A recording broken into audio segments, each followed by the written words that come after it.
Friends, welcome to మన Telugu TV.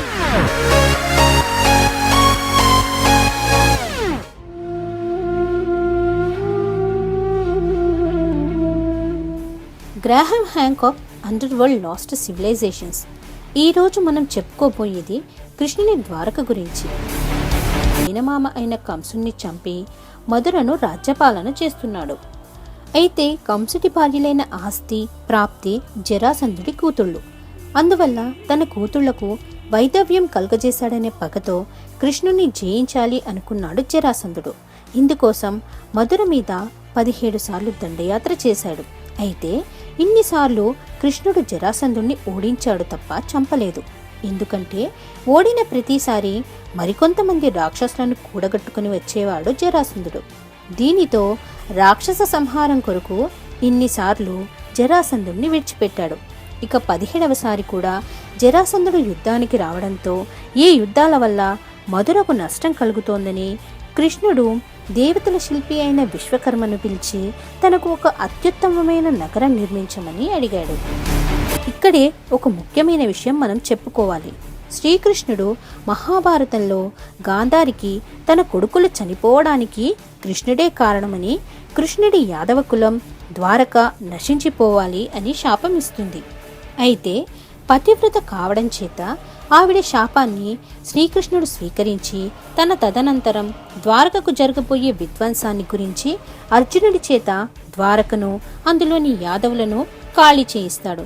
సరిగ్గా శ్రీకృష్ణుడు ఈ లోకం విడిచిపెట్టిన తర్వాత సముద్రం ఉప్పొంగి ఒక పెద్ద సునామీలాగా ద్వారకను మింగేస్తుంది.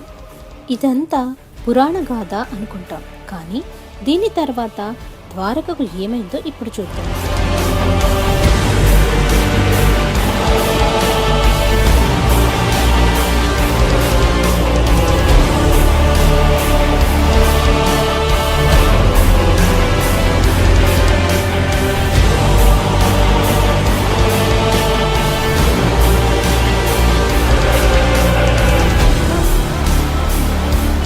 మన హైందవ సంప్రదాయంలో పూజలో మనం సంకల్పం చెప్పుకుంటాం.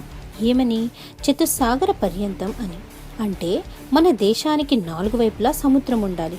కానీ ఇప్పుడు ఒకవైపే హిమాలయాలు ఉన్నాయి, 3 వైపులా సముద్రం ఉంది. అంటే 3 వైపులా ఉండే పర్వతాలు కరిగి సముద్రాలు అవ్వాలంటే ఎన్ని లక్షల సంవత్సరాలు పట్టిందో సరిగ్గా పైన చెప్పబడిన సునామీని కృష్ణుని అనంతరం ఋగ్వేదంలో వర్ణించారు. శాస్త్రవేత్తల పరిశోధనల దృష్ట్యా సరిగ్గా ద్వారక అలాగే మునిగిపోయింది. అంతటి గొప్ప నాగరికతకు వారసులు ఎవరంటే కృష్ణుడి ఆజ్ఞ మేరకు అర్జునుడి ద్వారా రక్షింపబడిన ద్వారక ప్రజలు.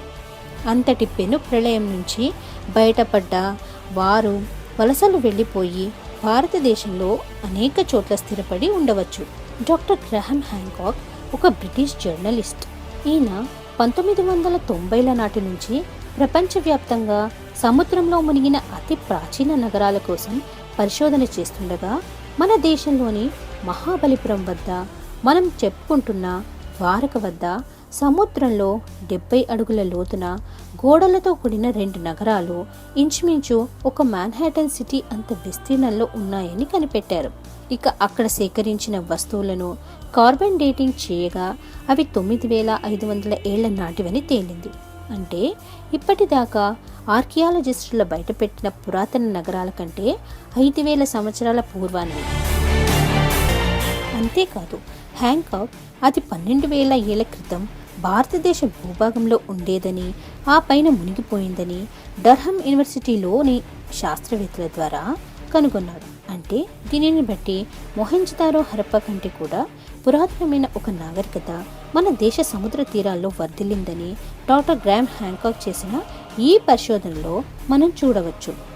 అవి ఎంత అభివృద్ధి చెందినవంటే కరువు సమయంలో నీటిని సైతం నిల్వ చేసుకోగల కట్టడాలు కట్టారంటే వారికి ఎంత విజ్ఞానం ఉందో మనం అర్థం చేసుకోవచ్చు. అంతేకాదు, ఆయన పరిశోధన దృష్ట్యా గుజరాత్లో ద్వారక మరియు మహాబలిపురం తీరంలో మరో నగరం సముద్ర గర్భంలో ఉందని, దానిని బయటకు తీసే ప్రయత్నాలు ఏమీ మన NIOT national institute of ocean technology చేయలేదని తెలుస్తుంది. 2001 పొల్యూషన్ గూర్చి గుజరాత్ తీర ప్రాంతంలో చేసిన పరిశోధనలో ద్వారక బయటపడింది. అది ఈజిప్షియన్ మెసొపొటేమియా నాగరికత కంటే కూడా పురాతనమైనదని తెలిసింది.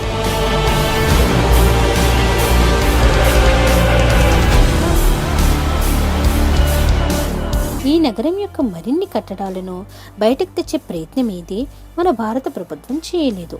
ఎందుకంటే 2001లో మన దేశంలో పొల్యూషన్ రీసెర్చ్ చేస్తుండగా యాదృచ్ఛికంగా ఈ నగరం బయటపడింది. ఈ విషయం తెలిసి ద్వారకను గురించి మరింత లోతుగా అధ్యయనం చేసే ప్రయత్నంలో డాక్టర్ హ్యాంకాక్ అక్కడి మన అధికారులను ప్రశ్నించగా వారు కేవలం తీరానికి 2 కిలోమీటర్లు మాత్రమే వెతికారు.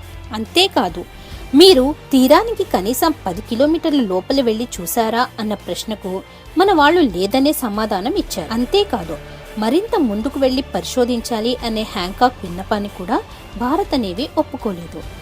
ఈ నగరాలన్నీ కేవలం 3500 సంవత్సరాలు తప్ప అంతకు ముందు ఉండే అవకాశం లేదని మూర్ఖంగా వాదించే కొంతమంది ఆర్కియాలజిస్టుల వల్ల మనకి ఈ దుస్థితి కలిగింది. ఇంతటి గొప్ప చరిత్రను నిర్లక్ష్యంగా మనం చెదలు పట్టిస్తున్నాం. Please like, share and subscribe. మరిన్ని లేటెస్ట్ అప్డేట్స్ కోసం సబ్స్క్రైబ్ చేసుకోండి మన తెలుగు టీవీ.